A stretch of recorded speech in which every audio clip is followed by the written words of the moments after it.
Hello students, I welcome to all of you to this session of fluid machinery. Dear students, today we will be discussing about the reciprocating pump, that is your positive displacement pump.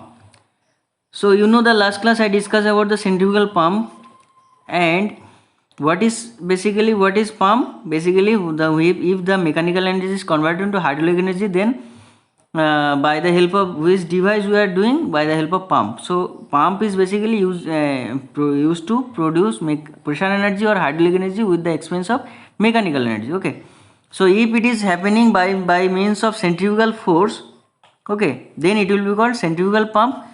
And if that means if the mechanical energy is converted into hydraulic energy or pressure energy, okay, by sucking the liquid into a cylinder in which a piston is reciprocating means your to and fro motion, or your forward and backward motion, okay, or pulsating. So if it is reciprocating, which exerts the thrust on the liquid and increases its hydraulic energy or pressure energy, then the pump is known as reciprocating pump. Again I am telling you, the reciprocating pump means, this is your, let us consider this is your a diagram of the reciprocating. Now this is your suction pipe, this is your delivery pipe, clear?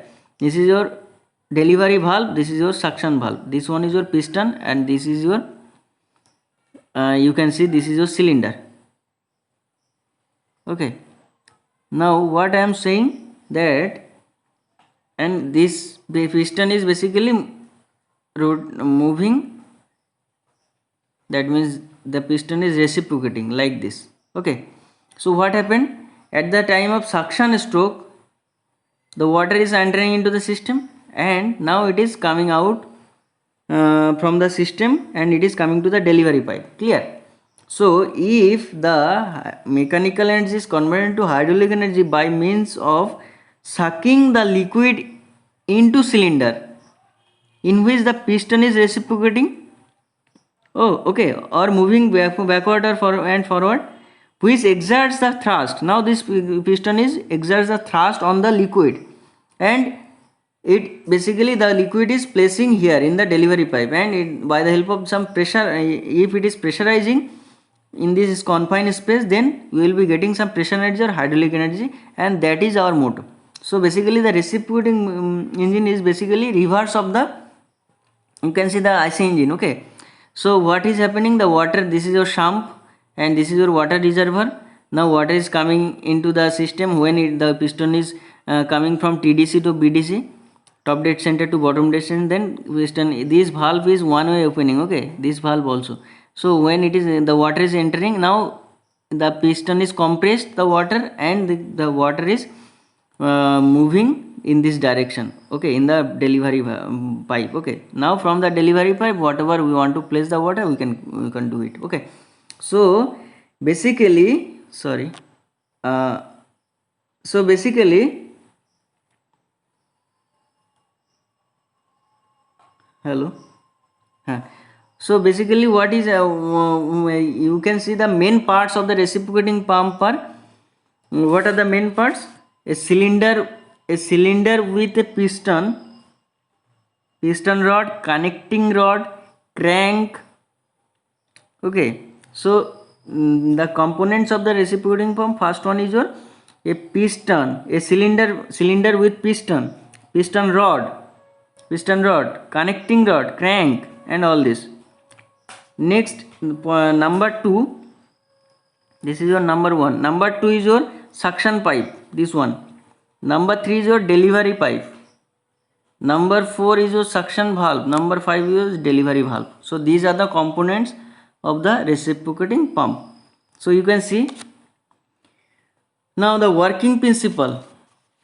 Okay, working of a reciprocating pump, already I have told how it is work. Okay, it is taking the water from the reservoir, and it is, the water is sucked in the coming to the your cylinder, then by the help of delivery stroke, the water is delivered to the desired point or location. Okay, now let us discuss about the discharge through the reciprocating pump.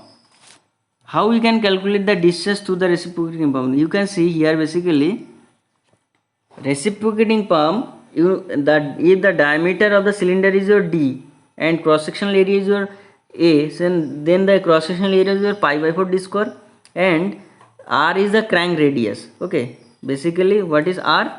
In this diagram you can see this is your r. R is the crank radius. Clear? So r is equal to what? L by 2. This is your L, stroke length. So L by 2 is L is equal to 2r. Clear? So this assumption you need to know. Now come to the point. N is the RPM of the crank, L is the stroke length is equal to 2r, S is the height of the axis of the cylinder from the water surface in sump, then HD is the height of the delivery outlet above the cylinder axis, also called delivery head.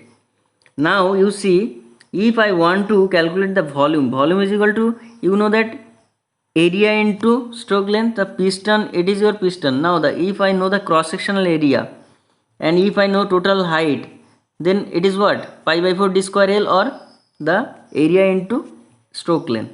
So that is written here, area into stroke length is the volume of the water delivered in one revolution. Okay, when the piston is moving and the one rotation is completed, okay, at that time the piston is moving from TDC to BDC.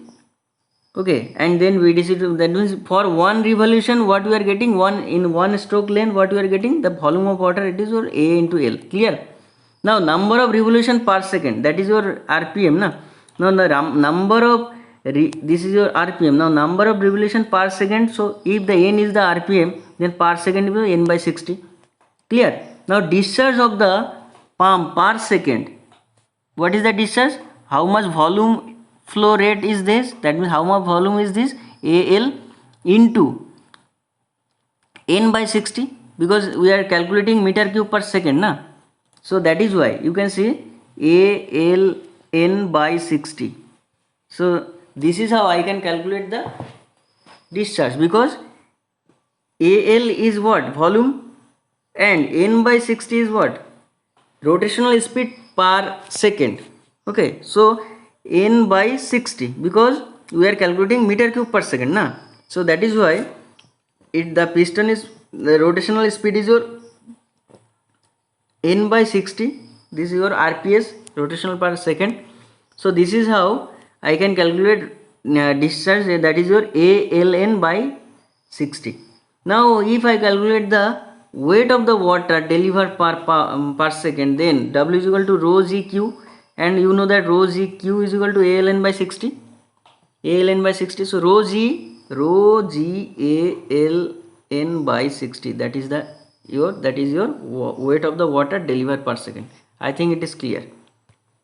Okay, now come to the work done. Work done by the reciprocating pump. How we can calculate the work done? We know that work done is equal to what? Weight of the water lifted into the total height. W into H, na? That is your mgh. So total height is your, if it is your H, then HS plus HD. That means suction head plus delivery head. So W into HS plus HD is the total work done per second. Clear? Now W is equal to, already I have calculated rho G LN by 60, and if you are multiplying by HS plus HD, then you will be getting the work done per second. Clear? Now what is this work done, whatever we are getting, you have to calculate it in terms of kilowatt. So power is what? Power is equal to work done per second by 1000. So rho G LN plus H into HD plus HS by 60 by into 1000. So ultimately this is your rho G ALN into SS plus HD by 60,000 kilowatt. This is your, in terms of kilowatt you are getting. Okay, so this is your power required to drive the pump. Clear? So how we can calculate this? Now formula is needed when we are going to solve the numerical.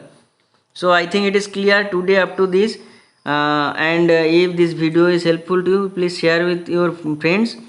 And one more thing, please subscribe my channel DMS Study Center, and don't forget to press the bell icon to get everyday notification, because I have uploaded so many videos. Okay, playlist are made, request video, your lot of video I have recorded. Okay, so based on your requirement, I will just make video. If you want to get any kind of video in future, then you can ask me in the comment section. Okay, I will get back to you. Thank you for listening. Jai Hind.